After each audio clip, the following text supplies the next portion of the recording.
Okay, shall we start? So welcome to this afternoon's webinar. My name's Graham Smith. I founded the EAL Academy just over 10 years ago, and in September we had a lovely party to celebrate 10 years of it. We've worked with lots and lots of schools over the years, some of whom we think are particularly wonderful. And they achieve our EAL Quality Mark that I'll say a bit about in a minute. And that's why we regularly invite 5 or 6 of them to come and share the wonderful things they do more widely. So we have 5 schools billed today. I know one of them, Great Denham, Abby, who is going to join us, has flu, so we're only 4, and we're waiting for one to turn up, but I'm sure they will. So,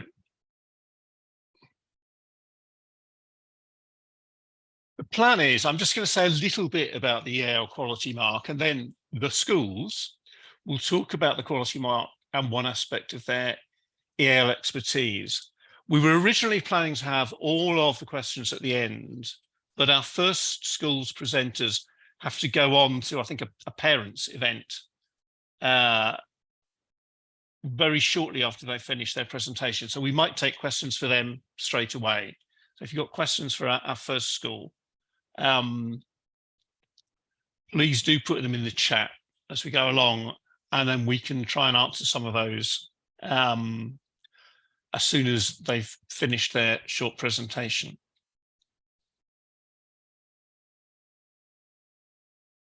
So what's the EAL Quality Mark?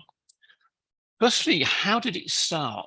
All of the people who work for the EAL Academy have spent many years in schools being responsible for EAL, being EAL teachers, and also some of them have spent many years working for local authorities when all local authorities had somebody, and these days very few do, but we're lucky enough to have one of them who's going to speak to us very shortly about her work with the school and the school's work. So we'd all done work trying to help schools self-evaluate. The EAL Quality Mark, we developed and brought together all of that experience because our first big contract was with Peterborough City Council, which had some schools that were desperately awful at EAL and some that were absolutely fantastic. And the problem was, nobody in Peterborough knew which was which. So we had to develop a mechanism that could certificate schools that we thought were good. So that's how it started. But it's not somebody comes in from outside and makes a judgment. It's fundamentally a self-assessment tool. And you get kind of up to a year to do it if you sign up for it. So there are 3 sections. One on leadership and management, which has 7 criteria, one on teaching and learning, which has 10, and one on parents and community, which has 5. And you can judge yourself to be bronze, silver, or gold on each of the 22 criteria. So there's a bronze criterion, a silver one, and a gold one. So whatever you're closest to. We ask you to just try and provide an evidence base. It can be electronic or paper-based. Electronic's usually easier for that. When somebody comes to talk to you, it's nice if we've already seen the electronic evidence base, because we can spend more time just talking to people and learning about what you do.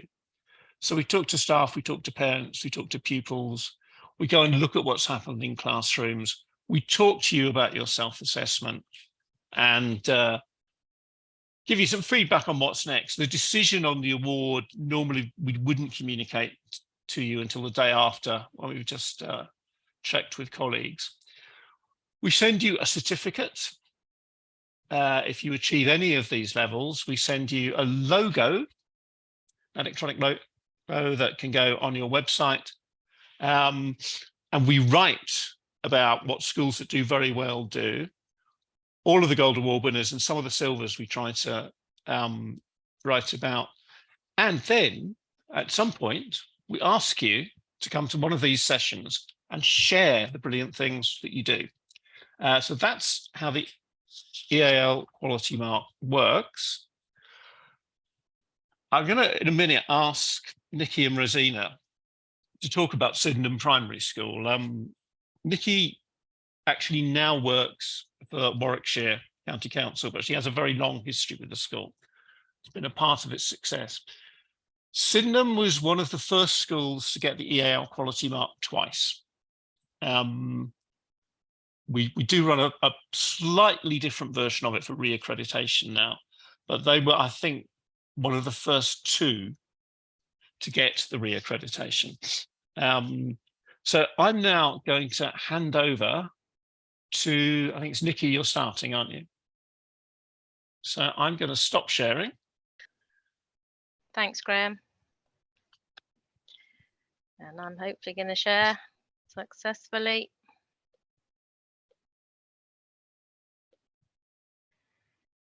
Can everyone see that? Yeah, can we all see that? Yeah. Yeah. Okay, so thanks for that introduction, Graham. I'm Nikki, and yes, I have had a long history with Sydenham Primary School as an EMAG teacher originally over 20 years ago, and working for EAL services in Warwickshire. Now I'm still in EAL services in Warwickshire, but I'm governor in the school and do lots of regular visits and support them with training and all things EAL really. Our area that Graham had asked us to look into was, or to talk about, was organising classroom talk and how we encourage all learners in terms of their oracy development, which of course is absolutely key. As Graham witnessed when he came for the reaccreditation, Sydenham is, you can tell the minute you walk into the school, and I'm very proud to say this, it's just a very happy, friendly, open environment. You can see this as you're walking around. You can see, and not just seeing the displays and things like that, but also interacting with people in schools, that this is a place where diversity is celebrated. There are over 20 languages spoken, and this school has always had quite a sort of hovering around the 45% mark in terms of EAL learners as a percentage of the total school population. And one key strategy that the head and SLT use are the quality marks. So you're thinking, why is she showing us UNICEF when we're here for EQM? Well, again, we use quality marks to be able to have that whole school approach, that top-down approach, and talking about the ethos of the school. The EQM has helped us, but also the UNICEF Convention of Rights for the Child, the rights respecting frameworks that we use. And it's given us, as I say, a really inclusive environment where all children are respected and feel safe, valued and secure. All the rights are linked to the curriculum topics and made explicit to the children. And as I said, this really works to support children learning EAL because it gives them that safe environment to take risks with learning language. So here are some specific areas, and I'm sure some of these strategies are not new to some of you, but putting oracy at the heart of classroom learning is something that has been going on for many years in this school. And it's also something I see quite a lot with teachers when I go in and do observations, is this growth mindset that they also model to the children. So I remember just being in a classroom recently and seeing that the children had been drawing growth mindset heroes, and explicitly talking about the attributes of those heroes that make them growth mindset heroes. So again, it's putting the children in a learning environment which is truly inclusive and truly promotes oracy.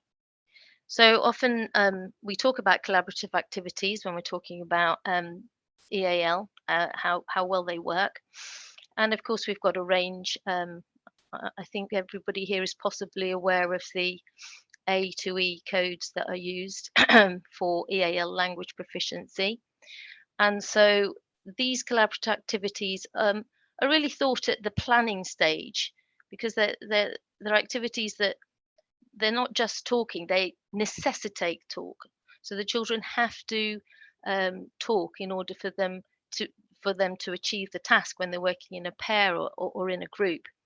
So interaction and collaboration is an absolute must. It's using not just the language of the topic, it's also using the discourse systems of negotiation to complete the task.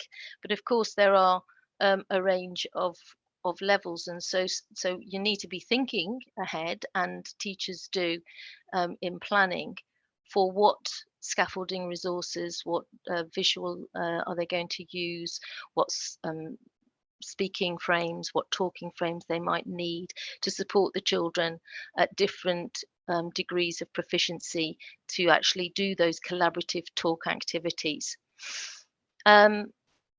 I'm not sure if anyone is familiar with these resources, Racing to English and Widget. We're very lucky in Warwickshire because Widget is a Warwickshire company, and actually all schools have Widget. And what they provide are lots and lots of editable templates where you can quickly create games, sort of like track games and board games and card games and dominoes games.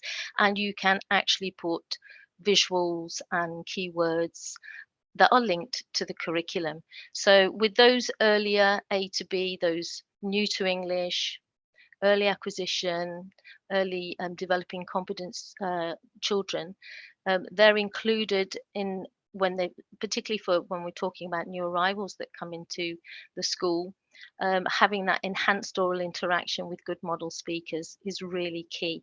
And it's very difficult sometimes, isn't it, with the curriculum to find those times and those spaces to be able to put that in. But teachers are doing their best to do that. And so yes, we've got quite a bank of those sort of resources as well that we're using for developing that oral interaction.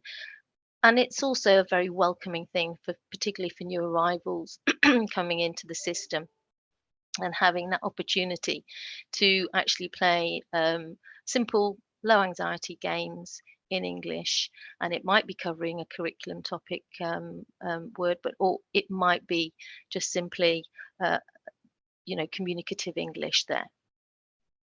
I'm not going to talk too much about talk partners because that's something that my colleague Rosina is going to be talking about when she pops on with her slides about talk partners. And there is talking partners, which she's also going to be talking about. So talking partners is some training that I delivered in the school, and I've done some updated training as well. And I'll let Rosina talk more about that when she comes to talk to you. And a lot of modelling is needed, as we know, because children really need to be able to see language, have it spelled out to them almost. It needs to be something that is always being brought to their attention. So in order for them to be able to use language, they need to be able to see it in context, and they need to have their attention drawn to it. So there's a lot of modelling that goes on, both oral and written. And things like strategies like recasting and think alouds, chunking the information down using graphic organizers, this sort of methodology, which we know is, they talk about EAL pedagogy, but actually it's quality first teaching if we're honest about it. These are things that we are regularly using, and I would say a lot of children, not just EAL children, benefit from these strategies.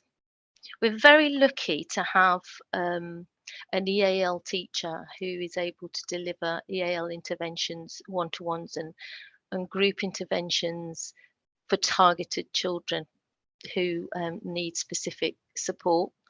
And one thing that she does really effectively is the pre-teaching strategy. I saw something, oh, sorry, I don't quite know what that's popped up for.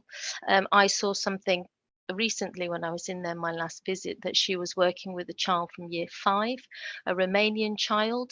The topic was World War One, and she was helping him build the context of that subject, because context is also very hugely important, particularly in a history topic, and building that context with pictures, with visuals, tapping into what he already knew, and then co-constructing a substitution table, so that he's actually effectively putting together a resource that he can use in the classroom. And that gives him a level of autonomy as well when he comes to using that as a speaking and a writing framework. So substitution tables are something, it's an area that we have identified that we want to spread that a bit more widely now with some other teachers, but some of the teachers in the school are using that really effectively. Vocabulary building, I think we know that limited vocabulary is a constant issue with EAL learners, even those at apparently advanced levels. And we know that research says that on average EAL learners have a smaller English vocabulary than when monolingual peers, as you might expect. So teachers are building a vocabulary extension activities into their daily practice. There's, you know, the word a week, and there's lots of word study, and that sort of brings me on to this, because there's quite a lot of word study in another framework that we use, as again thinking about frameworks that help us put a top-down whole school approach to oracy. Some of you may be familiar with the Pike Corbett Talk for Writing frameworks, but they are really effective for all children, but particularly for EAL learners, because they are basically, it's very powerful because this is based on how children actually do learn naturally, you know, imitating necessary language, are particularly useful before reading and writing. And so there's lots of co-construction. You see big sheets of paper on flip charts in Sydenham, where the teachers have been co-constructing using symbols, drawings, writing.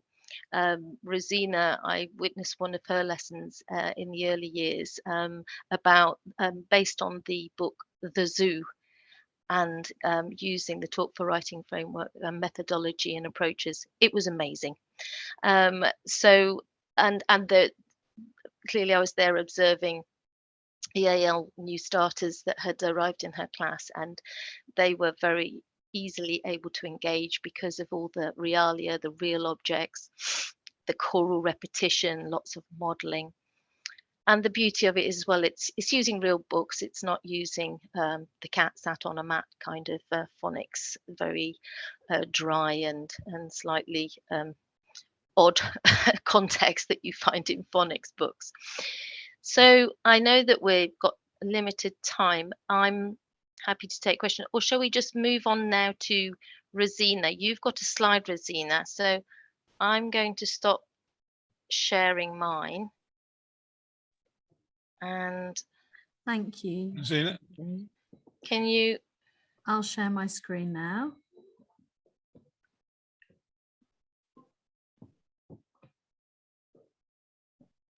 Okay. Did you want to add anything to what I said, Rosina? No, I think you've set the context really, really well for this, really. So, and hopefully this will address one of the questions that came up in the chat about how we support children to maintain their home languages as well. Yeah, but this is, I didn't add that because I knew you were talking about that. So. Brilliant. Yeah. So but could you mention about talking partners as absolutely, well? Yeah. So our talk partners, as Nikki said, are always mixed achievement pairs, and they're always randomly selected because it's kind of that decision that we made to randomly select children to be taught partners is based on the Shirley Clark work, that methodology that again informs our teaching. But we do sometimes adjust. So for example, when I had a new arrival who was a Russian speaker in year 2, she sat with another Russian speaker to support her in the first few weeks. So we sometimes sort of adjust them, but fundamentally we do try and keep the talk partners random. Talking partners is an intervention that runs with usually with a teaching assistant, for 3 or 4 children at a time, and it's used as a way of practicing particular language structures, like for example the past tense. So there's an opening activity for each session where they will play a game that involves using the past present, the past simple, or the past continuous, or it might be that they have a shared activity that they then make into a book that they then use to rehearse that language structure. And then they will sometimes they'll sometimes pre-teach in those sessions. So Nikki's talked about Pike Orbit already. So one of the things that our Talking Partners groups are doing this week is practicing, we're doing the gingerbread man in reception at the moment, practicing the Pike Orbit text that everybody else is learning as well, or that they'll be learning with everybody else in class. So that kind of hopefully gives you a bit of a context. Now this is Daphne. She's now fluent in English and Turkish. So, but she was talking, this was last year when she was in year 2 in my class, but she came in reception as a new arrival. She was always clearly full of ideas. So she drew a lot at first to communicate her ideas, and we gave her in reception lots of different media and ways of expressing herself, because she was obviously quite locked in, because she was as you'll realize from listening to her English, her Turkish was really strong when she came, really developed. Her story language in Turkish was amazing as well. So she came as a new arrival, and this is her talking about really giving advice to teachers about what they should do. So I'll let her speak for herself. Hello, teachers, and I'm from Turkey, and I'm gonna help you what you should do if another person from another country doesn't know how to speak English. So I think what you should do is like ask them what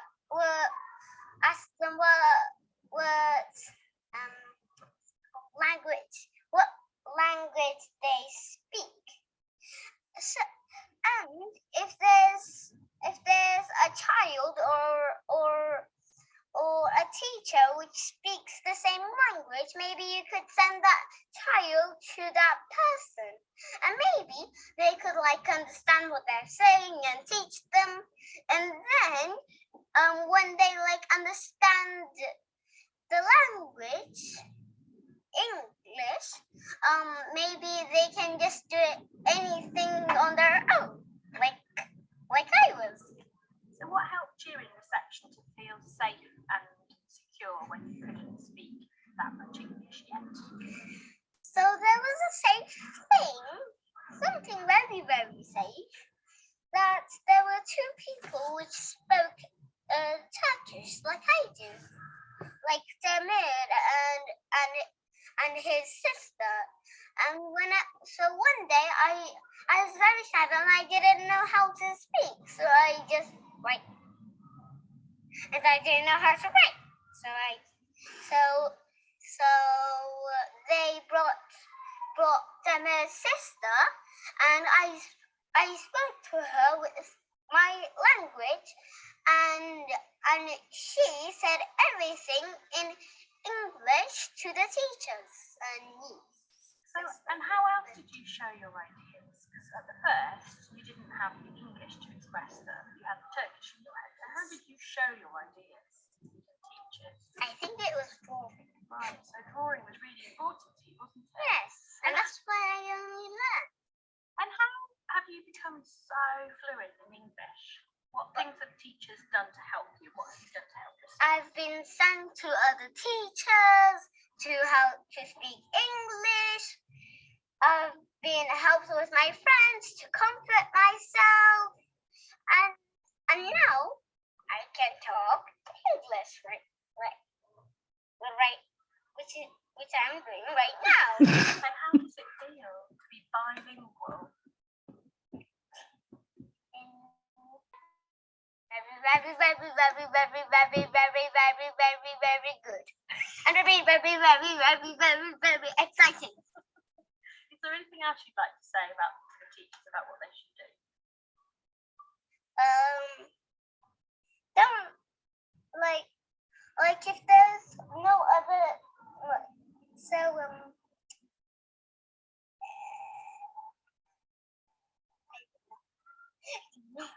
What if I ask you a question in English, perhaps in reception, and you only spoke a little bit of English? What would you need to help you to get your ideas together? So I think I would need a friend to say my feelings and say the answer of the question. So you talk to a friend first, Yes. and that helps you to practice. Yes. Is that what you mean? Like Yes. talk partners? And if I don't know that language, and if I don't know how to say that, so when I try to, sometimes when I try to say language, I say language. Language. So does it help to listen to other people and to have a chance to practice what you want to say? Yeah, I mean, yeah, brilliant. That helps me anyway all the time. I always need to practice what I've got to say anyway. Daphne, it's been a pleasure as always. Thank you for being my significant of the day. Okay, I don't think I've got any more to add really, Graham. She said it all, hasn't she? Yeah, she has. And when I visited your school, I not only had the pleasure of meeting her, but I met her mum and dad too, didn't I? Yeah.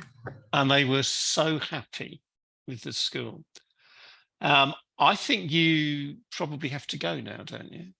Or have you got time to take a couple of questions? I've got time to take a couple of questions. Okay, if, right. Yeah. If you've got a question, can you put it in the chat now and we'll try and get it answered for you.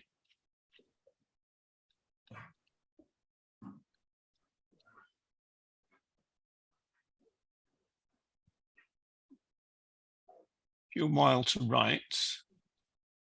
If you can't think of it now, you can still put it in the chat and we will ask Rosina and Nikki to give us a written response, and we'll send that out when we tell you that the recording is ready as well. We are very lucky in Sydenham because we not only have a range of languages within the children, but we also do within the staff as well. So it is an advantage. We can't disagree that, you know, when you have multilingual classrooms, it does help to have multilingual staff as well. Yeah. I just had something to say just about the maintaining students' home languages as well. We're really we do a lot of pre-COVID and now again we do a lot of work with parents coming into reception about so just encouraging parents to continue to speak the home language at home. That's really important, and we keep that message going through all the way through. And we also have the languages of we talk about so each teacher has a list of the languages that are spoken by children in their class, and they then use those languages to speak. They will say good morning or good afternoon in the languages of the children that are spoken in the class, and everyone will do it. So we talk about them as the languages of Sydenham. We don't talk about them as additional languages. They are the languages of Sydenham. So that's something that we do to celebrate children's home languages, which of course maintains their home language because they want to speak it at home. So that we're finding that there's definitely a kind of exchange between the celebration of languages of languages at school. I say home languages, but actually our children are, you know, bilingual and multilingual. So Yeah. you know, yeah. Just so we've got a couple of questions in the chat. I think we've only got time to do one, and the other one we'll ask you to write it. But the first one is a particularly good one. And because I think I know what the answer is, I'm particularly keen that it's answered. It's what percentage of in-class support versus intervention did Daphne? Okay, so what I'd say with Daphne, she we decided that actually she needed to be in the class all the time, and so she's had very little intervention support, except for I would take her out with her drawings and we would talk about her drawings sometimes using Google Translate, and I would scribe about, you know, what she told me. So she didn't actually, I think she participated in a talking partners group in reception, which was 3 times a week for 10 minutes, but the most of the support that Daphne received was in class. Yeah. Okay, which thanks. is what we encourage. Thanks very much. That's a nice, clear, helpful message. We'll let you go now, but we'll send you the others to try and answer. Thank you very much indeed. Thank you. I'm now going to hand over to my colleague, Chiaka, who's going to introduce our next speaker. Good afternoon, everybody. Yes, I'm really pleased to be able to introduce to you this afternoon Tuba Bauhofer, who works at a school in South London called the Ladywell Prendergast School.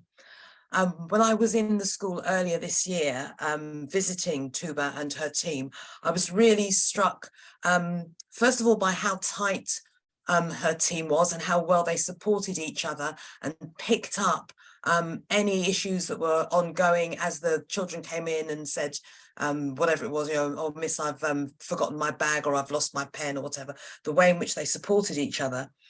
But apart from building that secure base where students know that they always had somewhere to come to, at their school, they work in the mainstream classrooms with mainstream teachers, supporting the students, taking along extra resources, making sure that the students have, as far as possible, as much access to the mainstream curriculum as possible. And I was really impressed by the way in which they did that.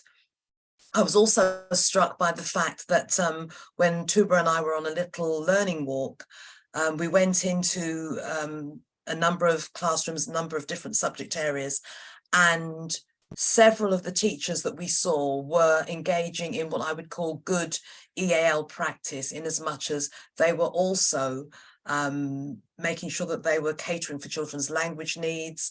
They were allowing the use of different forms of translation, but in particular to develop their English skills, there was a lot of oral work going on. And certainly oracy was one of the features that I saw being developed in that school, developing children's language skills, but also developing their thinking, their cognition, and therefore, again, their ability to participate in the mainstream curriculum. Going back, after we'd had our learning walk, we went back into the department where Tuba works. And one of the things that really struck me was the library that they have there. They've got a massive collection of books, both fiction and non-fiction, and they really encourage all the students that they work with to come down to the department and to borrow books. And they do their best to promote a love of reading, so that as well as the sort of curriculum reading that they are necessarily obliged to do, they are encouraged to read outside of the curriculum, to read for pleasure. And again, this has a positive impact, I believe, on their development. So I'm not going to say too much more about the sort of cultural and linguistic continuity that Tuba provides, because I know that she's going to talk about that herself. But the high quality of that provision, again, was something that really, really struck me, with the number of very talented and famous international artists and musicians, and other practitioners that they brought in, and also the fun they had from various celebrities. So hoping that I haven't stolen too much of your thunder, Tuba, over to you. Can you hear me? Yes, we can hear you. Excellent. I'm trying to put the slideshow for some reason. And can you see my presentation now? No, you can't see. Okay, I'm sorry about this, but something, for some reason, I'll try to, oh, I don't know what's happening.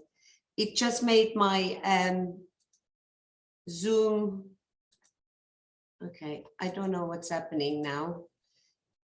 Let me make it bigger now. Yes, so I'm going to share my screen and share. Can you see it now? Excellent. Yeah. Excellent. I'm going to try to put the slideshow now. Excellent.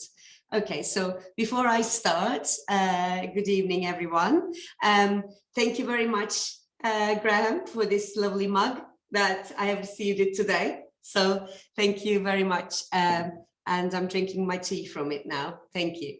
So just wanted to show you our wonderful team that Chiaka was mentioning.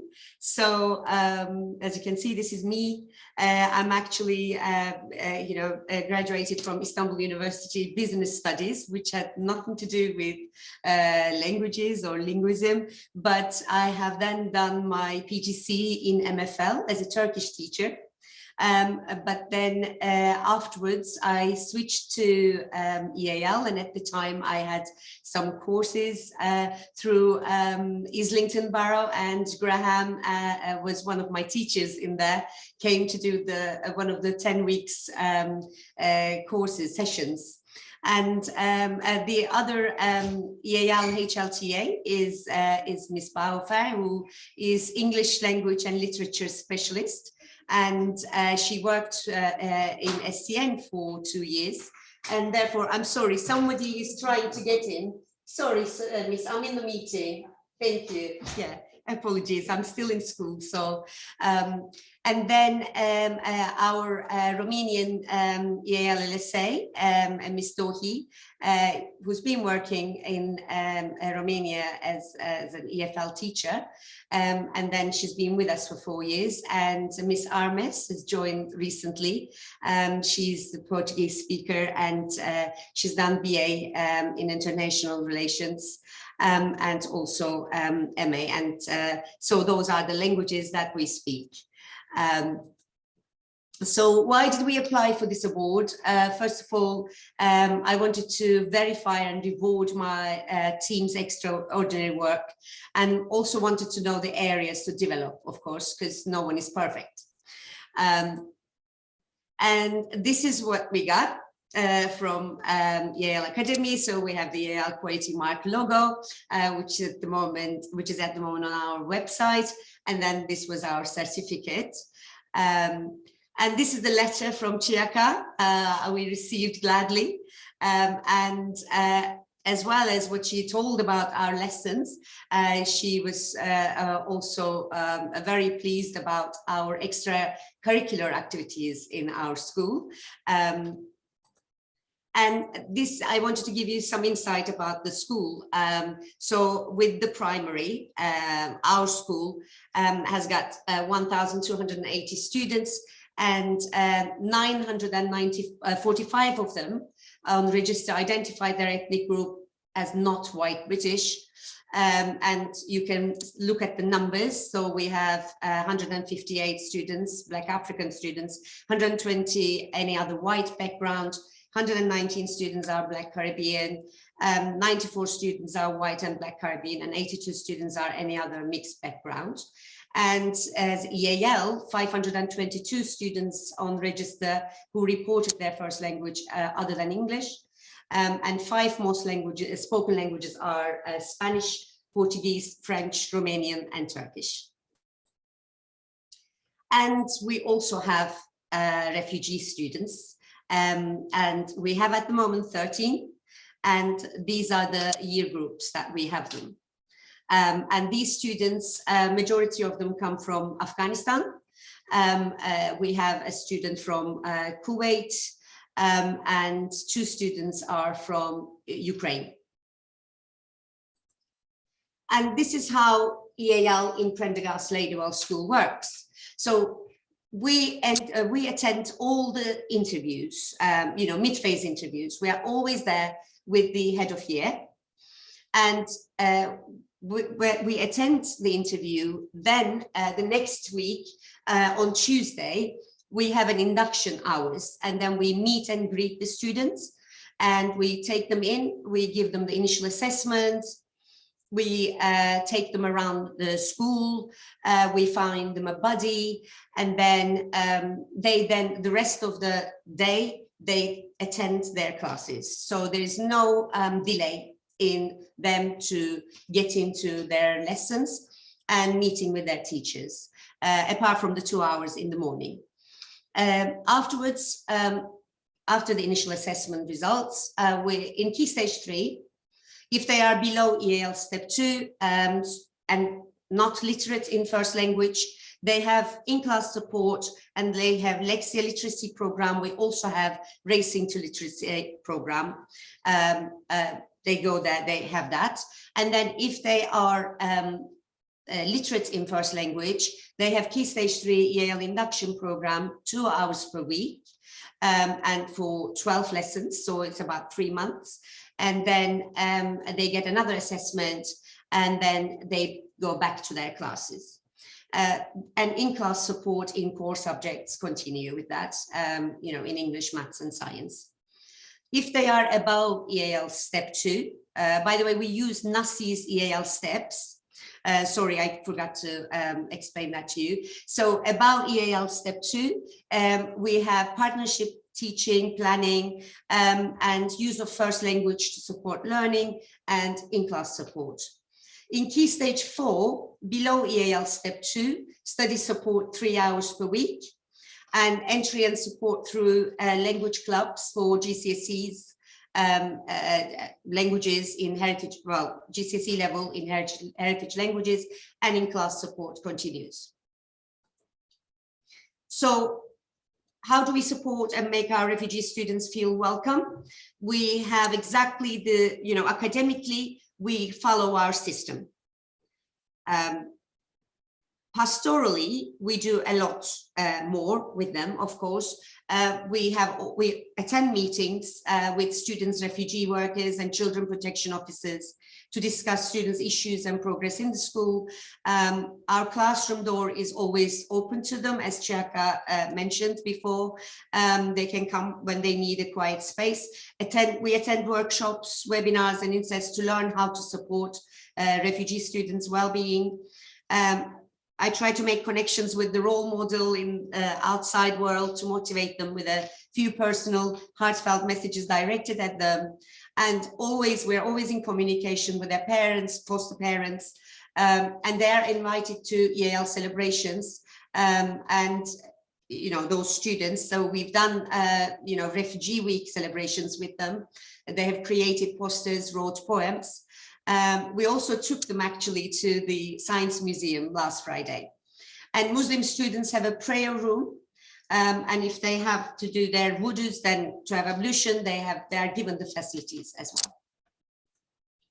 So we have a message from Mr.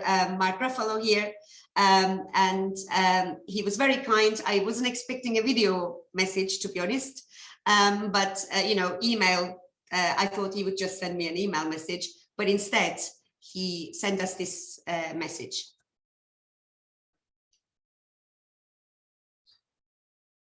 Hello all. I'm Mark Ruffalo, and I'm reaching out on behalf of my old friend, Ms. Bauhofer, who is your teacher. And I understand a lot of you guys are really coming from difficult places, war-torn places, and your families are not with you. And so I just want to say hello to you and welcome you to the West and our way of life. Many of us are descendants of immigrants ourselves here. And so you're welcome, although it might not always feel that way. And I just, I want to praise you for your strength and your resilience to be here, to get here, and to be in school working. And I know it must be overwhelming for you, and I'm sorry that you're dealing with this at your young age. No difficulty in life doesn't come without some positive dimensions of it. In every hardship, I believe there is a blessing, a gift. You won't know what that is right now. Some of it seems impossibly difficult to deal with. The loss of parents, the family members that are missing. These things are very hard. But I've come to believe through my own hardships that what doesn't kill you makes you stronger. The difficulties that you suffer make you more compassionate and more resilient, and show you how strong you actually are within you. So this is a shout out to you guys. I just want to send you love and you know, embrace you with my spirit and encourage you to keep on the way you are. Keep up your studies. Keep making good choices. Don't fall to despair. Mourn as you must, but look towards the future. Lots of love. So you can imagine, actually in the original video, he talked about, I mean, he actually gave the shout out to those students, and you can imagine their reaction when they heard their names as well. Apart from this wonderful message, we celebrate special days, weeks and months in the school. So European Day of Languages, Black History Month, International Mother Language Day, World Poetry Day, Refugee Week, Gypsy Roma Travelers Month.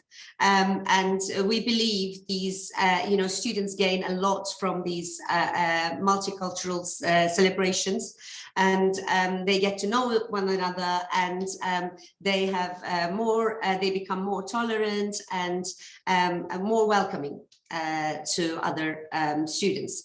So in school events, some photos from our school events. So European Day of Languages with Hugh Edwards. He has visited, I don't know if you knew about him, but he used to be a French teacher in a secondary school.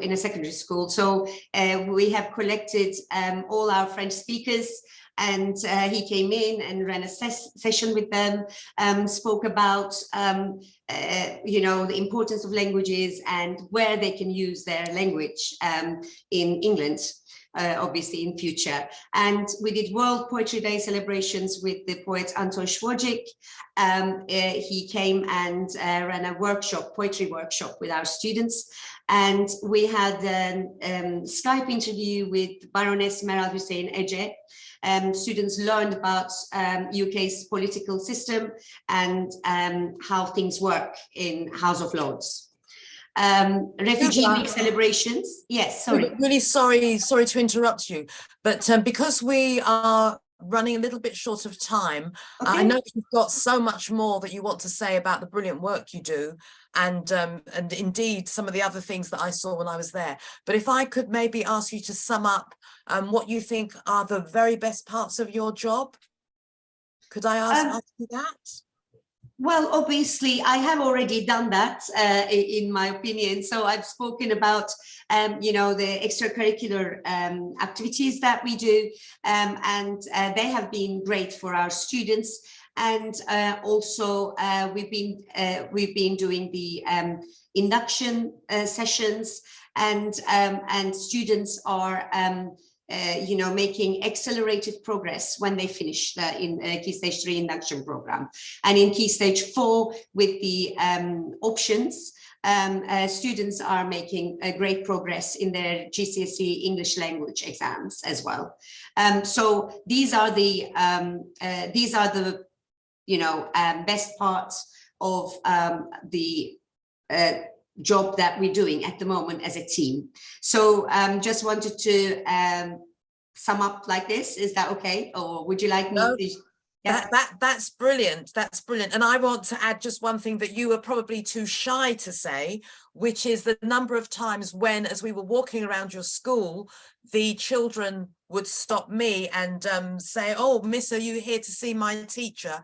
And they said over and over again how much they appreciated the things that you'd put in place, not only to make them feel welcome, not only to make their cultures and their languages feel valued, but also to do what you've just been talking about, to support their attainment, both developing English and developing skills across the curriculum. And that was something that they said that I was really, really impressed by, and that their genuine warmth and appreciation for all the work that you and your team do. So thank you very much for that. Right. I just wanted to add one more thing, is about the BBC Young Report Club that we run in the school. And I do recommend to other schools to get involved in this kind of clubs, because I've run it with EAL students, and it teaches them how to ask questions and how to research into things. And we have done those many great interviews with the prominent people, and they really appreciate it to be included in these activities. Absolutely. Thank you so much, Tuba. Thank you. Thank you.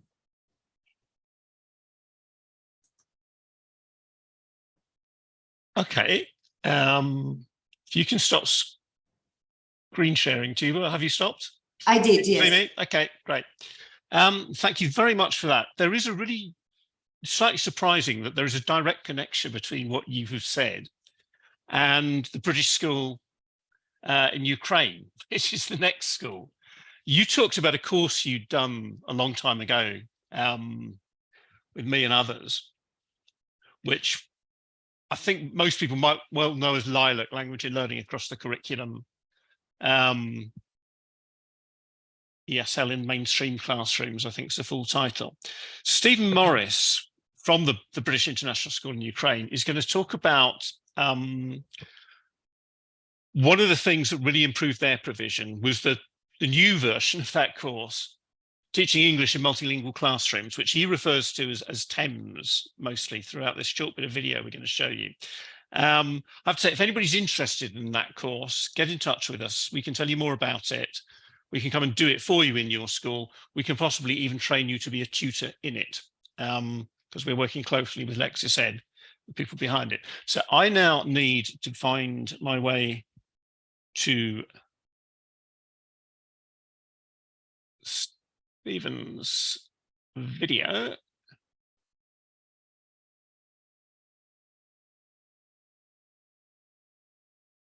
Which I hope is going to come here, and I'm going to have to mute myself so that you can hear it.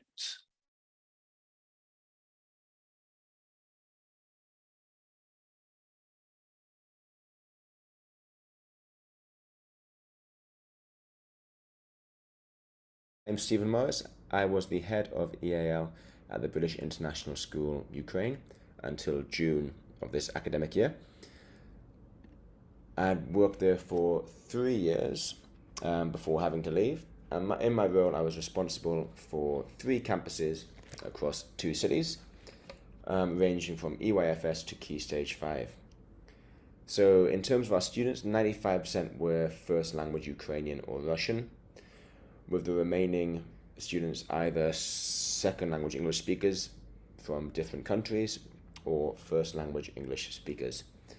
So the school was heavily EAL, and we would accept students in all the way up to year 9, regardless of their level. So in doing this, we need to make sure that we had effective training for teachers. And we settled on doing the Teaching in English in Multilingual Classrooms course, as well as the Teaching Young Children in English in Multilingual Classrooms course. And we offered these in the second half of my time at the school. So the last year and a half, we implemented these training courses, and the outcome was very positive on the whole school, as well as on the students. So when we were looking for training, we needed to offer training that had a clear framework for our teachers, and would have a whole school impact. So we wanted a course that would be improving not just the pedagogy, but also improving our entry processes, our data tracking, our communication with parents. And the course, alongside the EAL Quality Mark, helped us to improve all of these areas by giving us clear guidance on what we should be doing and how we could get there. We chose the TEMS course because it is based on research, and it's aligned with my views of EAL teaching. And it also had a really good impact across the whole school, and it involved SLT in that change. So it wasn't just a course for teachers, it was a course for SLT to complete and to do and to learn from as well. So that way that the whole school change became much more effective and embedded, because everyone from teaching assistants up to the principal were engaged with the training. And of course, the key one for an international schools context was it was relatable for a range of professional backgrounds. So we have teachers and teaching assistants from around the world, all coming to our school with different ideas about what teaching is. So we wanted a multinational approach to teaching. So when we were implementing the course, there were 4 key areas that we had to focus on to make sure the course was successful. And I think the first one was, if I start on the bottom right, the dedicated time. So we ring-fenced the time on a Monday evening, an hour and a half on a Monday evening over 18 weeks. So this was a lot of time for teachers to give up, and a lot of time for the school to allow teachers to engage in this professional development as well. But it was very well worth it. SLT saw this as well, so they decided that actually, rather than doing an extracurricular activity, teachers who were training in this course could focus on that instead. But it was also the dedicated time that teachers needed to plan together to implement the strategies and approaches that they were learning about on the course. So it is a lot of work, it's a lot of time, but it is very beneficial for teachers to do. And in terms of this, if we look at the bottom left, the lesson study, one of the key things to support our teachers in implementing these new strategies and approaches in the classrooms was we implemented a lesson study alongside this, which is when teachers get together to plan together, teach a lesson together, observe, and get feedback from the students about how effective that lesson was.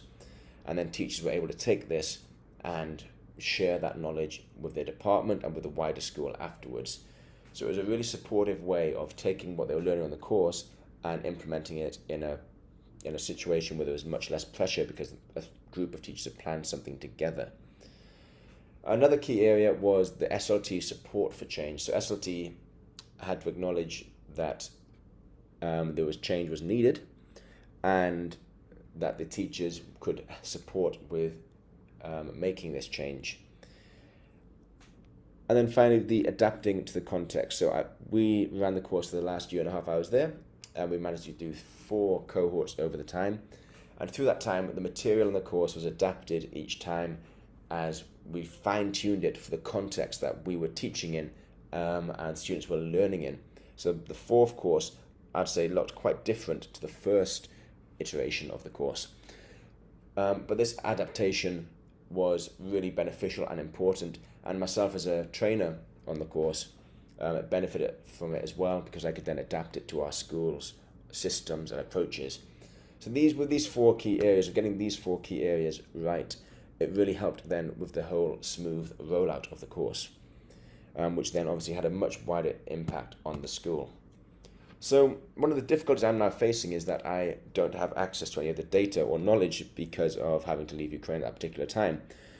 So from what we did see at the time, the impact on the school was there was a lot better support. So from learning walks that were conducted by SLT, by myself, by the heads department, there was a lot more effective support for EAL students going on embedded into the classrooms. So teachers, and then they had the strategies and they were implementing them. But also what was nice, you could see that strategies were the same across campuses, across subjects, and across year groups as well. So there was that consistency for the students when they were going from one classroom to the next, or when they were going from their intervention EAL support classes back into the mainstream, they still had that same support, which made it much, much easier for them to adapt to the language demands of the classroom. It really did place EAL as a core pillar of teaching. So we had over 60% of our staff by the end had become trained in it, had completed the course. So EAL wasn't then a provision of the English department or of the EAL department, but every teacher then saw themselves as an EAL teacher, which then created this common language. So students, we could talk about students in a more accurate way using the same language, and then teachers would also understand the needs of the students. It also meant that for any new teachers coming in, they could be better supported by teachers who completed this course, which then helped with the induction process of new teachers. And then we also had a look at the cycle of development. As we ran it every 6 months or twice a year, it became a clear cycle from the start to the finish. So students or teachers who were participating in the course would then go ask teachers who already completed the course, what did they do? And they would observe each other. And then there was that constant feedback between them. So professional development within the school became much more focused, much more collaborative as well amongst teachers. And a part of it, as we did implemented the lesson study approach as well, we had teachers from different subjects working together. We had teachers from the primary school and the secondary school working together to see how language changed from their subject or their year group to what it might be some years later, or what it had been some years earlier, which is a really, really useful process to build up that common knowledge of where students have come from, where they're going to go to, and what is expected from them at different points. I think this sharing of knowledge was so key in developing our school's teaching and learning, but also then when it came to looking for the EAL Quality Mark, looking at engaging all teachers in that. And I think one of the most useful modules on the course is that module 9, in which teachers reflect on the EAL provision across the school. They say what is strong, what could be developed further, and then they make a plan of action for developing it. So you've got teacher buy-in right from the start then, and then you can take that to SLT, who will also then be able to give feedback on it. And by the end of that whole 9 module course, you get a really clear plan of where EAL in your school is going and how it can be improved in the future to better support students. So for myself and my school, it was a fantastic experience. My new school, I'm definitely trying to get it implemented again, because I think it's going to be beneficial for teachers and students within my new school as well. I would strongly recommend setting up and establishing a strong training course such as the TEMS or the TEMC. Thank you for listening to me.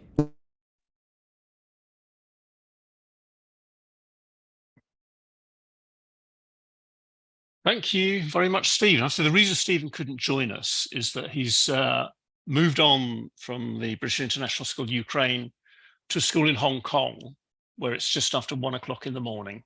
So he sends his apologies for not being able to join us, but it would have been a bit unfair to insist.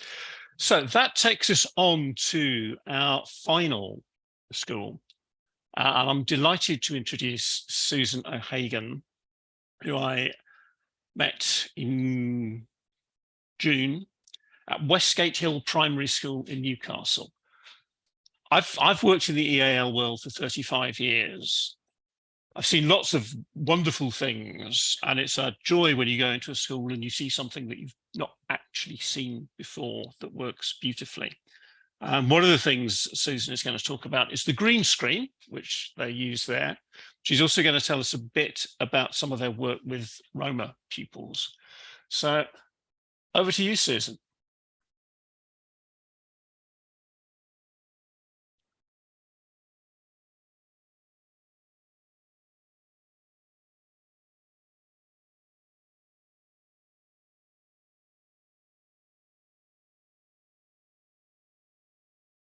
Hopefully you can see my screen there.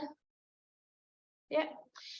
So thank you, Graham. That was a really nice introduction, and I will try and be concise for you this evening. But I did think that you would probably want a little bit of context, because I always enjoy hearing about different schools and where they're coming from. So our school, Westgate Hill Primary, is in the west end of Newcastle upon Tyne. It's in an area that experiences very high levels of deprivation. That area of Newcastle has had a very diverse community for quite some time, since the 70s. So back in the 70s, there was a feeling that the school community was predominantly Bangladeshi and Pakistani. In some views, it was perceived as being the Bangladeshi school to some extent, because the percentage of Bangladeshi pupils became so high at one point in the 80s. But as our community has changed, and we've become much more diverse again, so now we welcome pupils from all over the world, really, many more African pupils, Chinese pupils, pupils from Europe, and the vast majority of our pupils are from minority ethnic groups. So it changes from time to time, but it's about 95% of our school population that we would class as being, without being in a negative mindset, as being from backgrounds other than white British. And increasingly, of course, like everybody else, I'm sure, we're seeing more and more children who are coming to us having lived elsewhere on their way to the UK. So, for example, a Libyan pupil who has also lived in Italy for a number of years, they're coming to us in school speaking Arabic and Italian. So that's a new dynamic. Around 20% of our pupils are from countries within Eastern Europe. It's very hard to know how many of those pupils might be from a Roma background. We still have issues with families feeling that they don't want to ascribe themselves as being from a Roma background. That's an ongoing concern of ours about, you know, that confidence to ascribe it as Roma, and it's something that we really want to develop. And the RomTels project that I'm going to talk about, you'll see, sits firmly within that. Just a bit about the EAL award. I mean, it was really important to us, actually. We worked really hard to develop our practice for our pupils with English as an additional language, and get a little bit of validation and recognition for that, I suppose. We've had a very, very uneven journey in terms of our Ofsted grading. So we've been up, we've been down, we've been back up, we've been really down, and you know, we've had a lot of work to do in restoring our reputation, really, within our local community. So we managed to have an outstanding Ofsted inspection in 2021, which was really good news for the whole community. But we wanted something that would reflect the really hard work that we do with our English as an additional language pupils, because it's something that we really pride ourselves on. And you know, that element of school life is just, it's such a rewarding place to work. It's such an exciting place to be, that we really wanted to recognize that and have some validation from elsewhere. I think the other part of it is, and I know you were hinting at this earlier on, Graham, is that sometimes you don't know how well you're doing, and what you don't want to do is sit on your laurels and think, oh, well, this school has historically had a very diverse population, so therefore we must be doing a good job, because I don't think one automatically leads to the other. So we want to be very wary about that. I'm going to explain to you a little bit about the green screen. I have to manage your expectations first of all. It is nothing to do with movie making or anything like that. So please don't get excited and think I'm going to show you something absolutely technologically advanced. So just, if we could go back in time and rename it, we would. So the green screen, I'll just tell you a little bit about the rationale for it. First of all, we wanted to do something that would give pupils, all of our pupils, including our EAL learners, a hook for the lesson to really help them think about what was going to be important in that lesson, what were going to be the important concepts, what was some of the key vocabulary. We really wanted to give children a chance to read, write and speak their own language and share it with others, to enable the children to think about language and languages and notice similarities, differences and patterns and develop that love of languages. And it's all part of a wider approach to enable translanguaging. So we've done quite a bit of thinking about translanguaging, partially because we're so close to Newcastle University and we've had the benefit of being in partnership with them for a number of years. But it's been something that we've really thought deeply about, and I'll come back to that if anybody wants me to. So very simple. So really very simple. At the beginning of each and every session that we teach, we have a green screen, and on the green screen we have one keyword for the lesson, and that's the hook. So for this lesson here, it was I think we were doing non-fiction text, so this was about information. So the keyword is written up in English, but it's covered up and it's revealed after we've had a chance to talk about what that word looks like in lots of different languages. So we use Google Translate, because we're only doing one word unit, so it's not too bad in terms of accuracy and reliability. And we have that keyword translated into all the different languages that are reflected in our class. So it's going to be different in every classroom according to the cohort that is sitting in front of us. And we have a discussion where the children try to guess the keyword or to use what they know about language to read their home language if they can, or to have a look at the languages if they're literate in English and try and make a guess, to notice similarities and differences and try to make that informed guess there. And we use it in all of our lessons across all of the year groups. And the kids absolutely love it. And what I think is that I know sometimes we get really worried about using home languages where perhaps pupils don't read or write their own language. But what this does is it allows a very open-ended approach. So the children who can read their own scripts are able to do that, and they're able to contribute that into the discussion.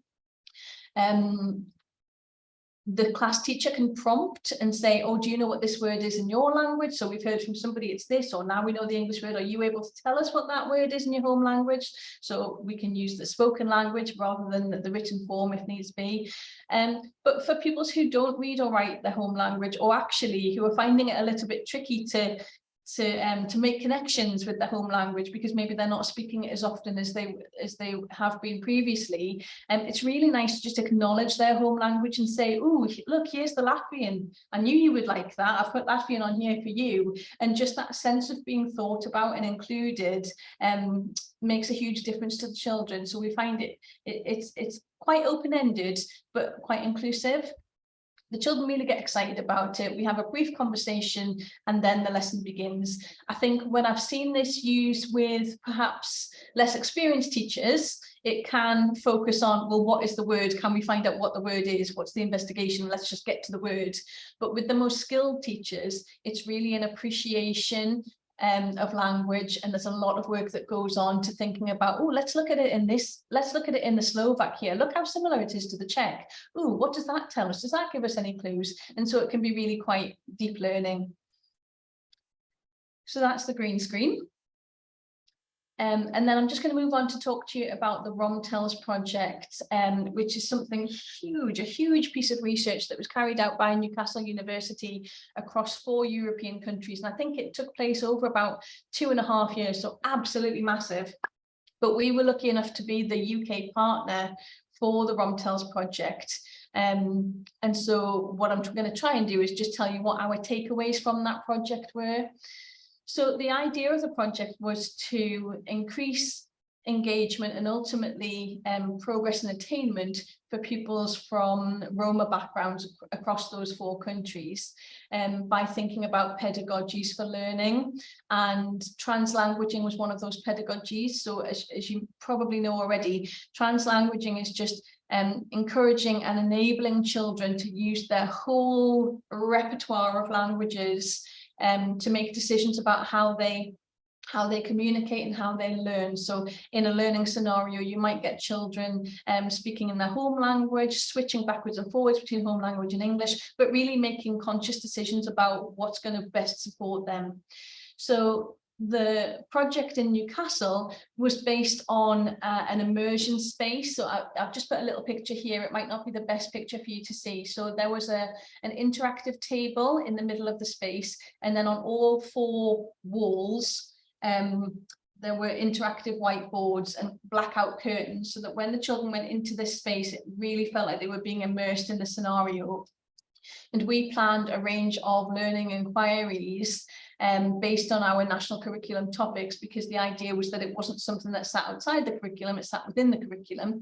And the children carried out a number of learning inquiries based on a scenario, and within the immersion space on the screens, they would see characters talking to them about that inquiry, but talking to them in home language. So it was quite a complex piece of research in terms of the languages spoken by Roma children, because lots of those children had an Eastern European language that they used for administrative purposes, I suppose. I can't think of the right word, in their home countries, but they also often spoke community languages that were Roma languages. And so we asked our parents in our community to help us not just translate, but really think about how to present all of that information in languages that the children would understand. So if you think about it, some of the academic words, the children wouldn't know that in Roma, but they might know it in their Eastern European language. So the parents were really translanguaging as well as they were going through this process. I think the takeaways are really what's important here. The technology in the room is now probably defunct. You know what it's like, you buy a piece of technology and you just can't keep up with the pace. But it wasn't the technology that was the important thing. The important piece of learning was around the impact that using their home language in school had on the pupils. So that was really, really powerful. The project involved translating the pupil talk back into English so that teachers could actually see the quality of discussion going on in each of the inquiries. And it was absolutely mind-blowing to see what the children were talking about in their discussions with each other, and how they were using their full repertoire to make connections and really think through the inquiry and then present it in English at the end. But there's a whole series of video clips on the website there, and you'll see there's a couple in particular where the children are absolutely blown away by the fact that their language is being used in school, because it's the first time that's ever happened for them. So their European languages, Romanian, Czech, Slovak, those were used in school, but the Roma community languages had never been used in such a high status kind of place before for these children. And it was the same for the parents when they came to the university to have a look around, to be part of the project, to do the translating. A lot of our parents had never been to the university before and had never had anybody showing an interest in home language. So it was really transformational. It created really tight bonds between us as a school and our parents. These are our parents here on the front of the booklet. And those parents remained engaged with us for a number of years afterwards. We just had that really close relationship that we could draw upon. They were much more keen to participate in school life. And as I said to you before, it wasn't the technology that was the takeaway, it was the approach, it was the importance of translanguaging as a pedagogy and as something that we can enable in the classroom all of the time. We'll probably never be able to recreate that technology ever again, but that really wasn't what was important to the staff. And the staff still talk about the impact that this project had on them as teachers. That's really a quick overview, but there is so much information on this on the RomTels project website, starting to look a little bit dated now, as everything does online, but there are videos that you can watch where you can see the children translanguaging and you can see the English translation, you can see their thought processes, and I think you would find it really interesting if you were able to put the time to it. The other thing that's on the website are 3 booklets which are around the pedagogies, so you could download those booklets by themselves and just dip into them as and when you wanted. But as I said, it was a project that's really resonated with us, and it's really stuck with us as teachers. Thank you very much, Susan, indeed. I hope that that's infused and inspired people as much as it did when I came to see it. Oh, sorry, I'm just trying to get back so I can stop sharing my screen. Sorry about that, Graham. Okay. Just give me a minute. Can you do that as host? Because I can't I see. can, yeah, I can. Kick me out. I think I can kick you out, yeah.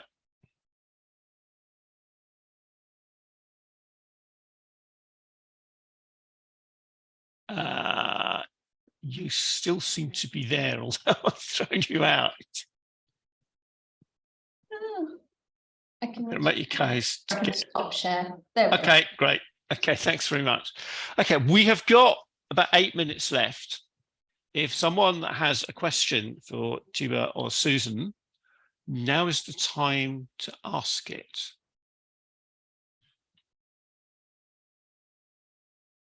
You just pop it in the chat and we'll try and answer it now.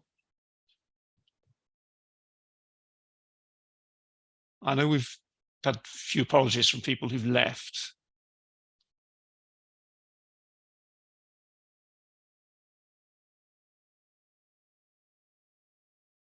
Okay, it's fine. I think some people may actually not be, may still be logged in, but may not be there as well, if you know what I mean.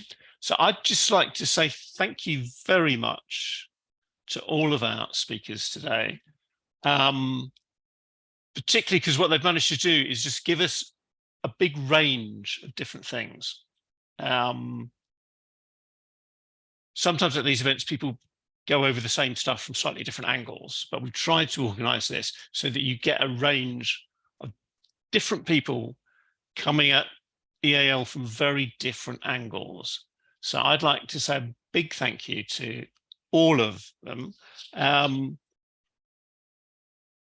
say to the presenters still here, if you just hang on for a minute.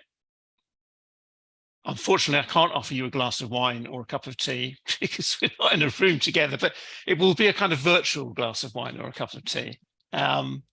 Okay, so thanks very much. We are going to wave goodbye to everybody who's come. Thank you for coming too. The video will be up we hope within the next week, and we'll write to you about it to tell you about it. Okay, so bye-bye. Hope to see you again on March the 8th when we do this for the 5th time. And if you missed the previous ones, they're on our YouTube channel.